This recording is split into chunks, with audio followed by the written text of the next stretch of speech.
กราบทักทายสบายดีบดสุดหูสู่คนบ่ว่าจะเป็นทางไก่ลาวไทยและก็ต่างประเทศนำเด้อมาพอครับเบารถชาแนลอีกคือเก่าทุกคนเบารถจะพาทุกคนมาเบิ่งมาชมบรรยากาศของน้องๆนักเรียนที่กำลังจะไปทัศนศึกษาดูงานหาความรู้ประมาณนั้นเนาะเพราะว่าบรถก็จะพามาชมบรรยากาศตอนที่กำลังจะก่อนขึ้นรถที่จะไปเนาะทุกคนเนาะจะพามาเบิ่งมาชมบรรยากาศก่อนจะเดินทางไปทัศนศึกษาทุกคนก็ต้องมาก่อนแล้วก็เขาไปหาครูประจำชั้นเพื่อลงรายชื่อว่ามีไผมาแน่เนาะเพราะว่าต้องก็เรียกว่าเช็ครายชื่อแล้วก็จดรายละเอียดเนาะเพราะว่ามีไผไปนำแน่มีไผบ่ได้มาสินะทุกคนเนาะคุณครูก็เลยต้องแจ้งว่าให้มาก่อนที่รถจะออกเนาะหรือว่าก่อนจะเดินทางต้องเช็คหลายๆอย่างเพื่อเตรียมความพร้อมนั่นเองเนาะนี่คือบรรยากาศมื้อนี้ก็การเดินทางก็มีอยู่ประมาณรถบัส7คันนะทุกคนเนาะตอนนี้ก็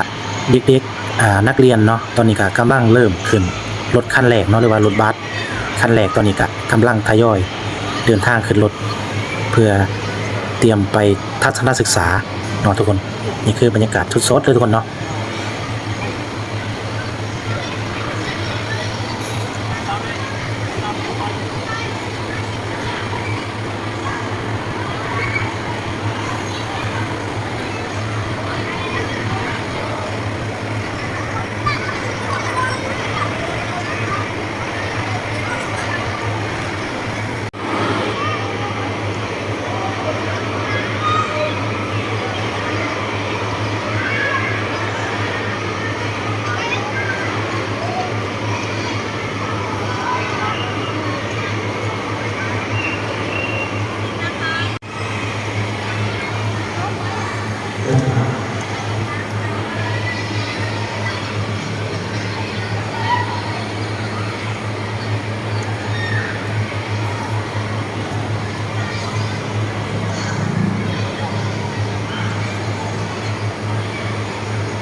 หลังจากที่นักเรียนทุกคนก็ได้ขึ้นรถหรือว่าพร้อมที่จะเดินทางกันแล้วทุกคนเนาะ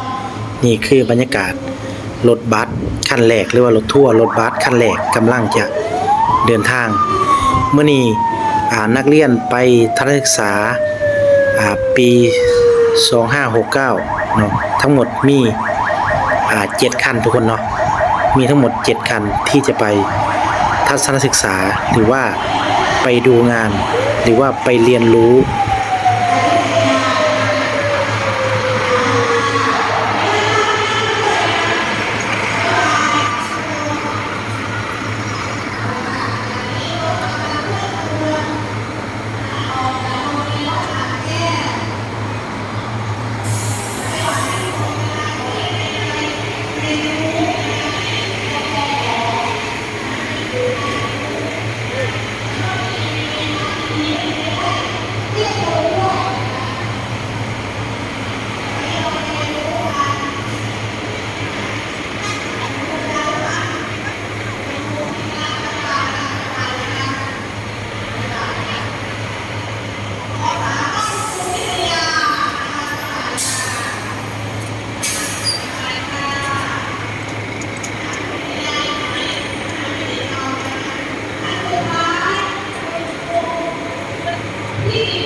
หลังจากที่บรถกะมาส่งลูกเพื่อจะไปทัศนศึกษาไปดูงานหรือว่าไปเที่ยวเนาะเรียบร้อยแล้วเฮาก็จะได้กลับไปทำงาน มาฮอดนี้บ่รถกะขอขอบคุญขอบคุณที่เข้ามาเบิ่งมาชม เข้ามาให้กำลังใจบ่รถก็จะขอจบคลิปลงเพียงส่ำนี้พอกันใหม่คลิปต่อไปทุกคน